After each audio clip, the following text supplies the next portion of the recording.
Olá, eu sou o Thiago e hoje eu vou apresentar o artigo intitulado A General Approach for Predicting the Behavior of the Supreme Court of the United States.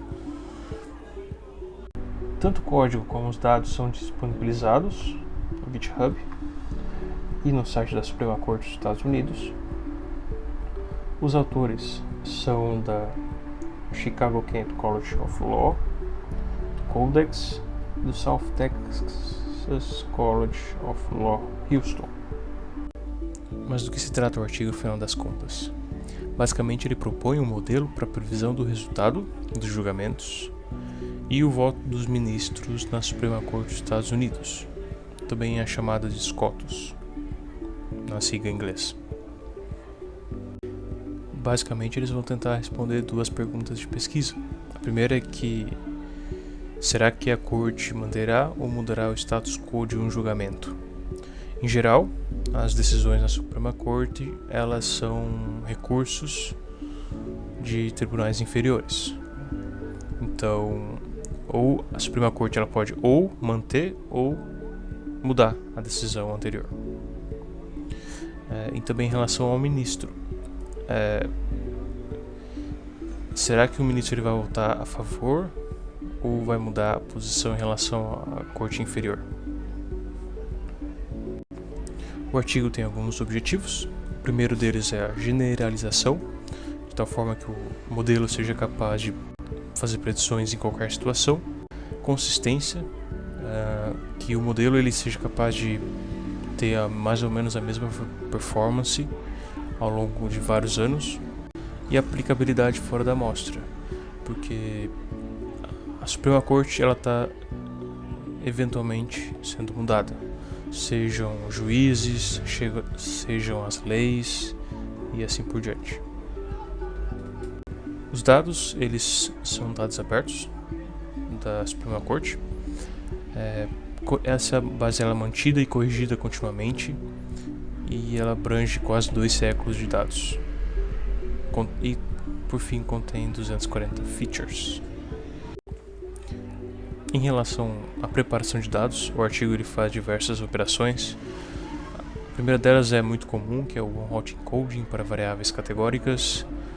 Além disso, ele faz uma série de operações de feature engineering, como por exemplo, agrupamento de cortes inferiores por circuitos, que seria basicamente regiões. Ele opera a diferença temporal entre a data de sustentação oral e o julgamento, a taxa de reversão, seja do juiz, ministro, seja da corte como um todo, a diferença da taxa de reversão do juiz em relação à corte, basicamente é se o juiz está alinhado às decisões da corte, direcionamento político médio das decisões e dos ministros, no sentido de que cada decisão ela vai ser dita ou de esquerda ou de direita, por exemplo. E não necessariamente que o juiz tenha tido algum viés político, mas que a decisão ela pode ser considerada como uma coisa ou outra. E fazendo a média, a gente tem o direcionamento da corte e dos ministros. Em relação à modelagem de dados, eles utilizaram basicamente o Random Forest, mas de uma forma diferente, porque eles a cada ano, usando os dados de cada ano de decisões, eles foram treinando novas árvores dentro desse Random Forest. A cada ano, 5 novas árvores foram sendo acrescentadas ao modelo. Então o modelo ele foi sendo treinado ano a ano. E também eles fazem uma comparação com um baseline.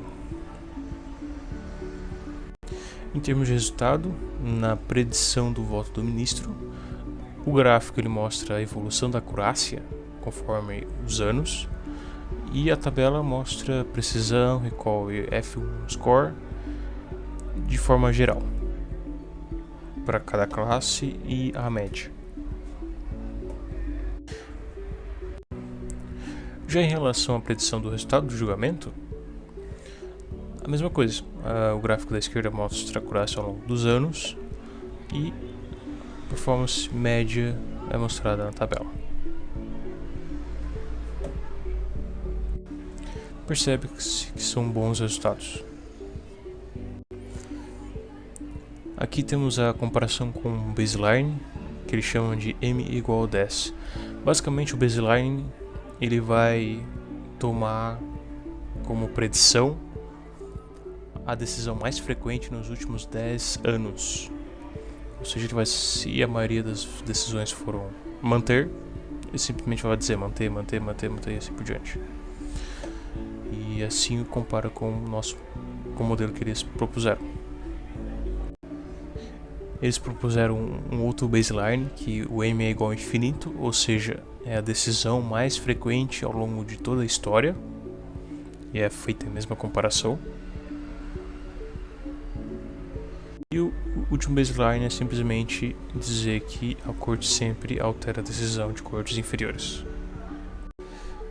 Como uma forma mais robusta de verificar se realmente o baseline ele é superado pelo modelo proposto, eles fizeram testes estatísticos para cada caso e percebe-se que o p-valor, todos eles foram muito baixos. Menor que 0.05 seria um valor razoável de p-valor. Conclusões e trabalhos futuros. Basicamente, relembrando então, o trabalho se propôs a apresentar um modelo para prever os julgamentos e votos na Suprema Corte. Ele conseguiu fazer isso com uma certa bom desempenho, com uma acurácia de 70% a nível de julgamento e 71,9% a nível de voto de ministro. Cumpriu-se os objetivos iniciais porque o modelo ele generaliza, então ele é capaz de fazer predições a qualquer momento. Ele é consistente porque percebe-se ali nos gráficos que ano a ano que ele é mais ou menos a mesma acurácia, e a questão do out of sample, no sentido de que a cada ano novos ministros vão ser adicionados, então o modelo ele é capaz de se adaptar a essas novas features que são incluídas ao longo do tempo. No futuro, eles pretendem construir um modelo que seja um ensemble, digamos assim, entre experts, o crowd, que seria várias pessoas, né, e a máquina.